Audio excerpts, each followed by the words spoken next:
Hello YouTube, this is Tammy Pie and I'm back with another video. This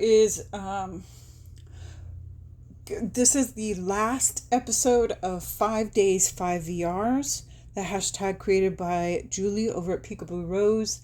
And the VR I'm doing today is the Seance Circle Spread created by Rumor Haven. Rumor just did a second version of their spread, and I was going to do it anyway, but she did it Monster Mash fashion, and so that's what we're going to do. Kind of. Some of these aren't super monstery, but this one kind of looks it, especially after I did like this cool edge job on it. It looks a little monstery. So this is going to be my crystal ball, and this is the Wild Unknown Alchemy Oracle. And I did a very similar mod like I did on my Archetypes Oracle. But with this one, I just used silver and gold ink. And a couple of the cards, like there's one I think called the Void. Okay, this one wants to come out. Ooh. All right. Well, that's a great thing to have as the central focus. So the central focus is going to be Magnum Opus, the great work. Now, the last time I did this, I pulled all the cards and then I came back and did the spread. But I have a little more time today. So maybe, I think after the central focus, what I will do is put all these cards upside down and then turn them over as we go. All right, what do we have next? Next was the illuminating the candle. Am I trying to do this from memory? Okay. I'll try to do better. I may have to pause because I definitely don't remember all the spread positions.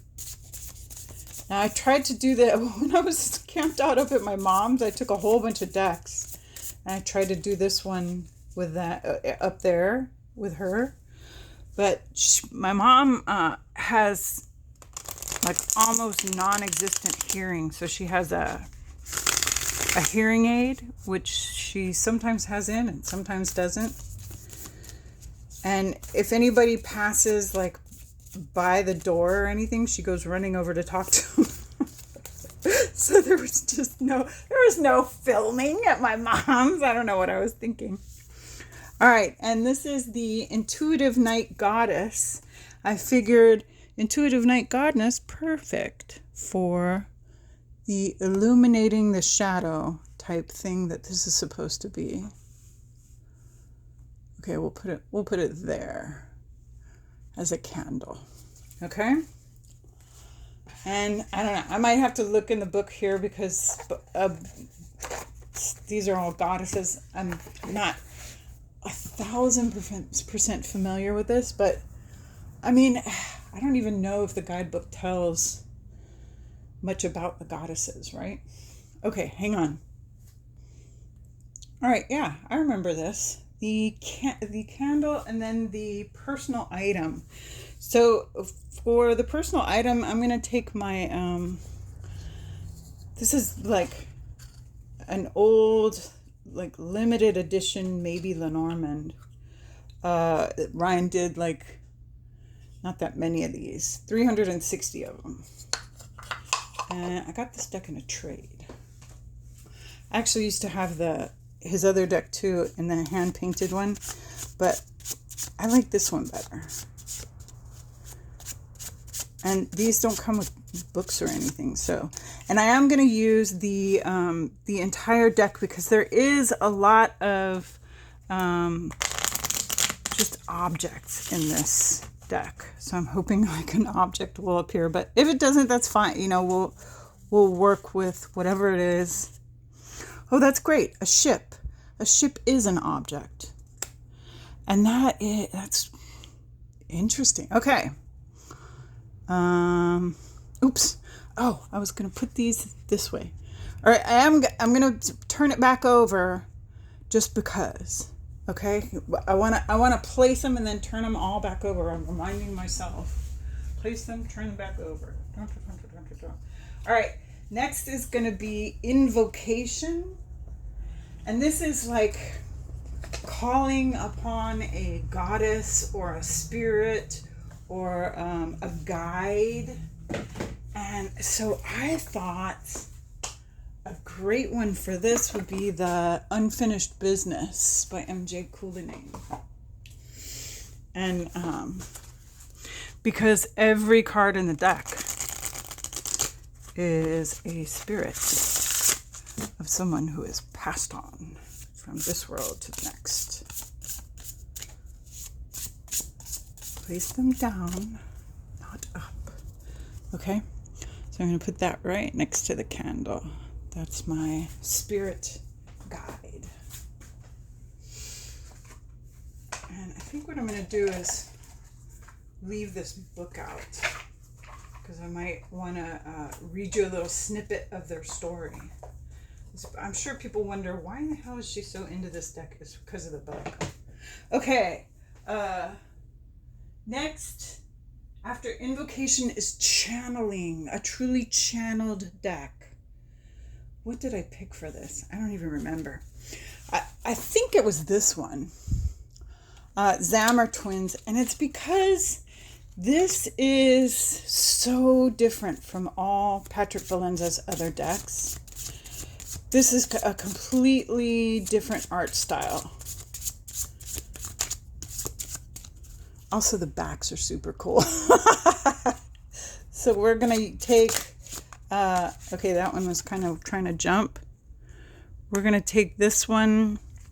Actually, I want to put it over here, I think. I want to like go around like that. Okay.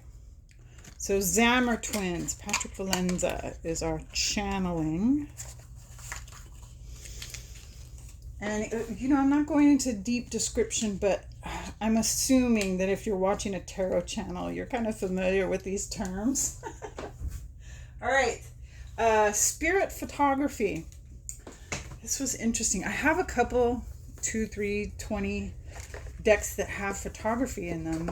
And in fact, I've got some really cool ones, and I'm almost tempted to switch it because some of my decks are really wonderful. I was thinking about doing the, what is that one called? I can't even remember. Abyssal Tarot, which is a totally photography deck. But I picked this one, and so I'm going to stick with it. And this is the Crystal Skull Tarot. Should we do that right there? Okay, we can almost see everything. That would be super cool if we could see everything. Okay. So next prompt after spirit photography is materialization. So this is something that materializes out of nowhere. And I think I picked this one. Is this the one I picked? I think so. Oh, I hate when I'm feeling a little unsure of myself. And, okay, so the reason I would have picked this one as a materialization is because this artwork is super busy.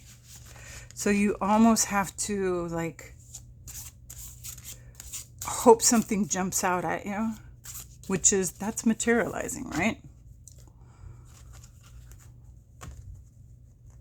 Okay. And this is the Tarot of the Drowning World. Tarot of the Drowning World, is that what it's called? Tarot of the Drowning World by Mercer's Falk and Ozlorski. Falky and Ozlorski. We'll put her here. All right. What's next? Collective Hallucination. That's the trick, just read the thing. There's a FOMO deck, a deck I bought because everyone was getting it.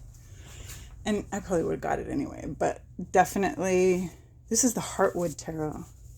I was thinking the other day, this actually is kind of a spooky deck. For 3 trees?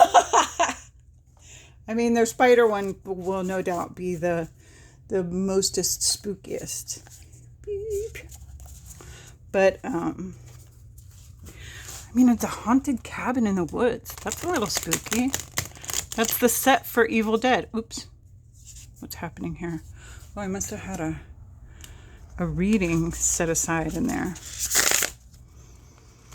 That is a card from Thistledown. So, I'm wondering if the new decks are going to have thinner cardstock. Because I don't mind this cardstock at all. In fact, I kind of love it. But it is pretty, it makes the deck really, really thick.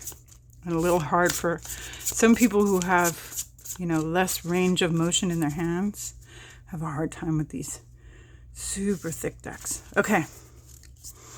So there is Collective Hallucination. And then a Closing Cleansing. This one I know what I picked. And did I miss some? I feel like I missed some. Okay. I got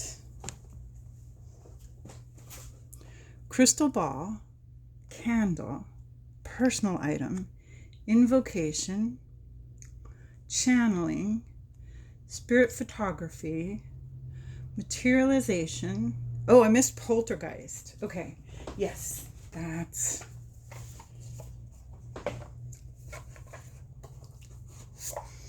So we're going to use the Yokai Tarot.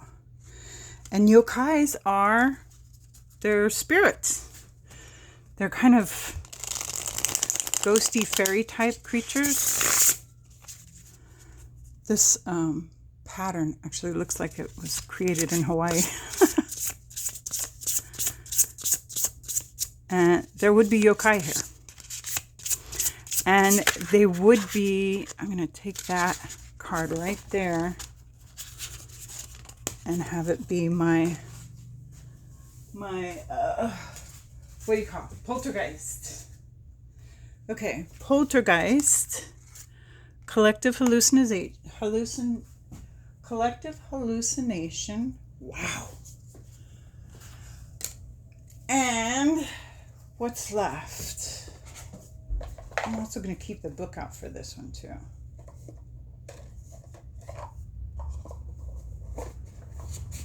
Because the yokai are Japanese is a little tricky for me. Okay. Closing Cleansing. All right. This is the one that I totally remembered what I had. Because this is a closing cleansing and kind of a spooky ooky to me. And this is the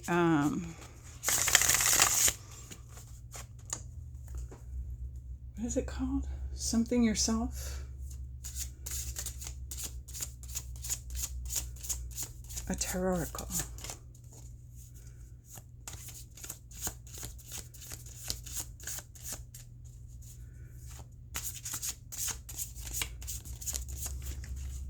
But all these messages on here are very kind of self-affirming, I think. Some of them might be a little harder, but they're definitely... Okay. And then Rumor did a bone casting on top of hers. So I'm going to throw a couple of journey tokens, which are these little guys here, that Kelly Fitzgerald made. But we're going to wait till we have opened up all the reading here. And some of this might get a little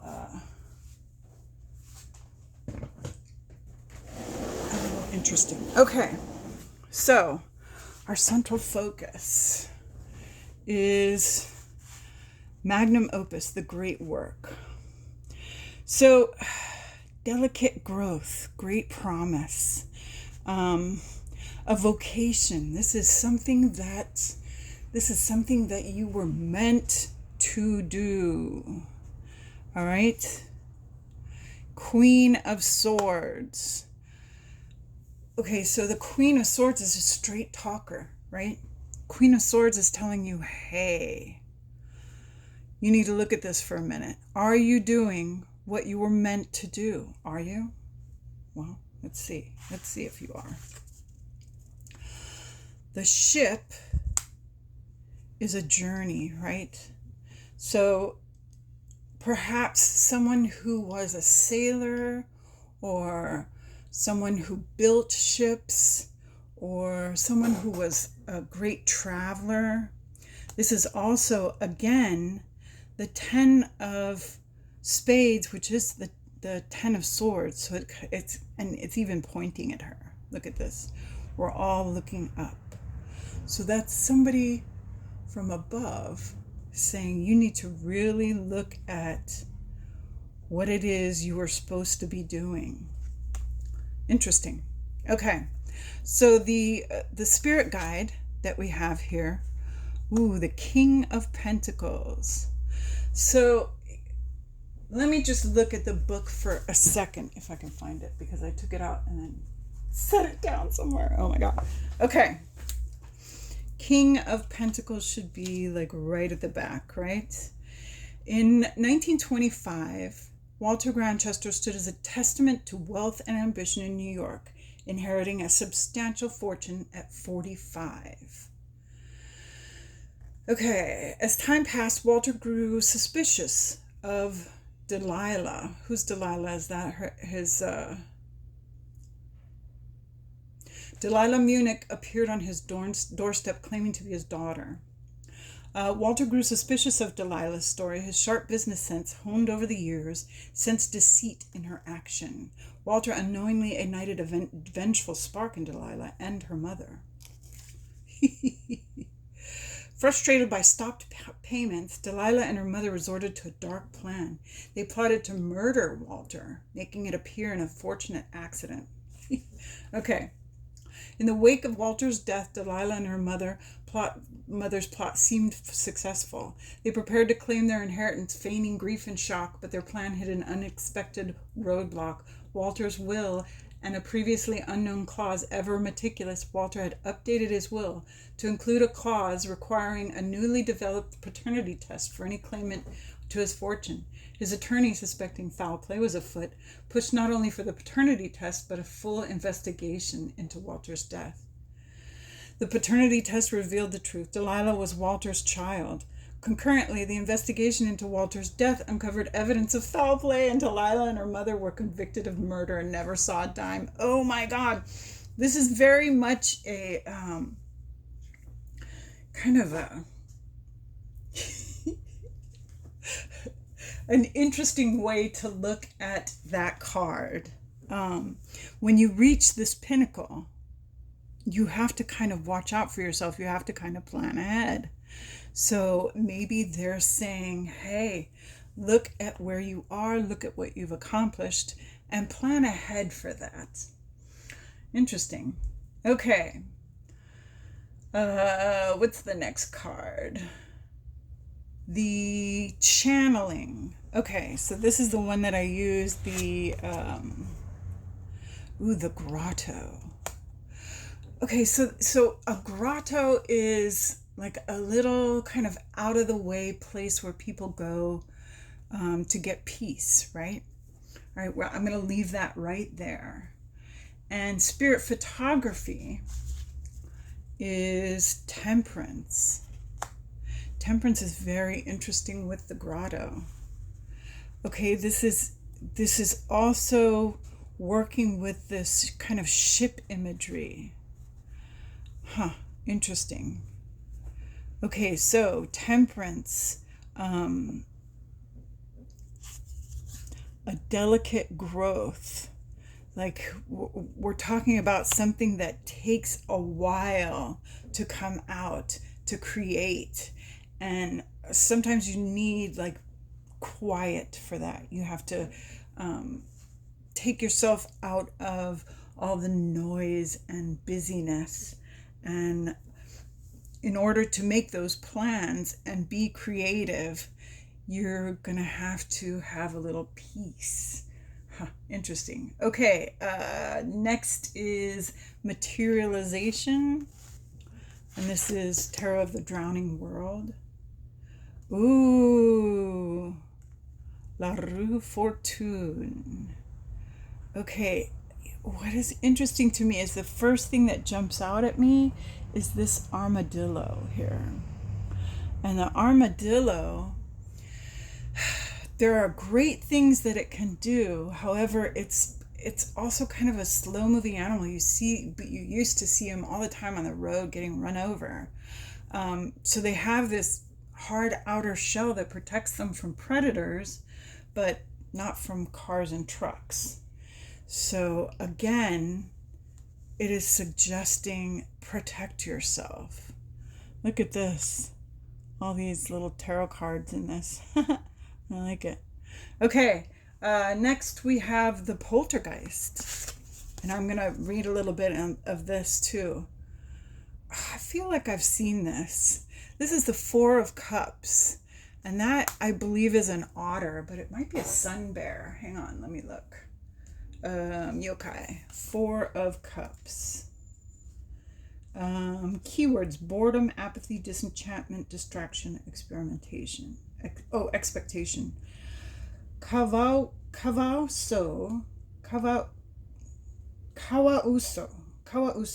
Literally river otter. It is an otter. Okay.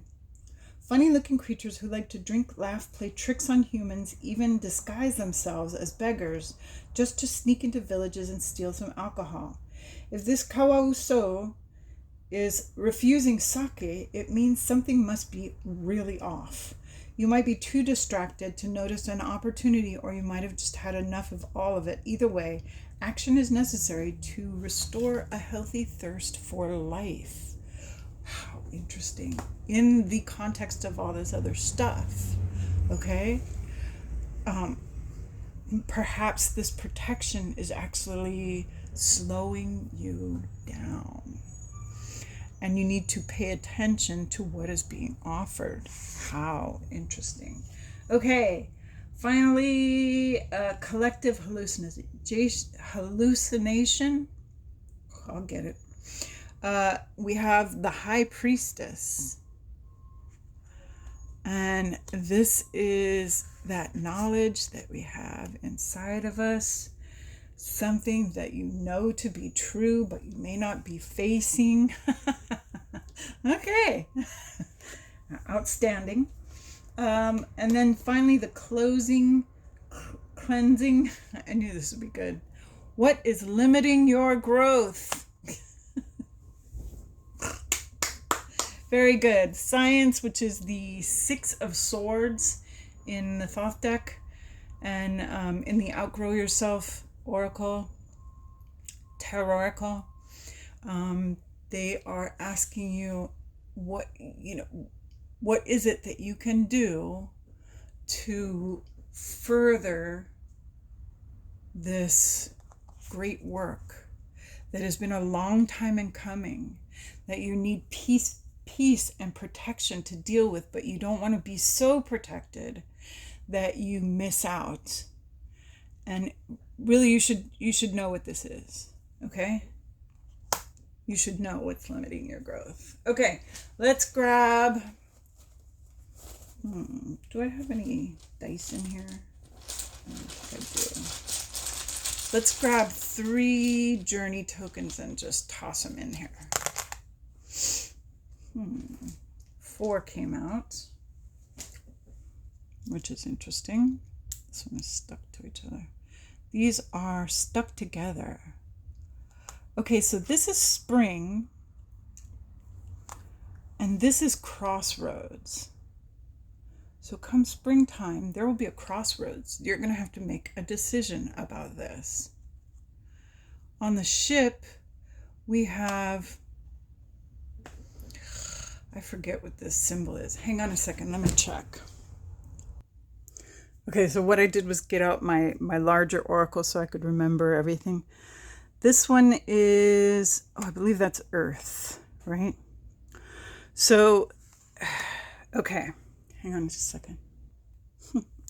Okay, so here we have springtime and crossroads. So something will be decided upon to help this whole situation grow, right?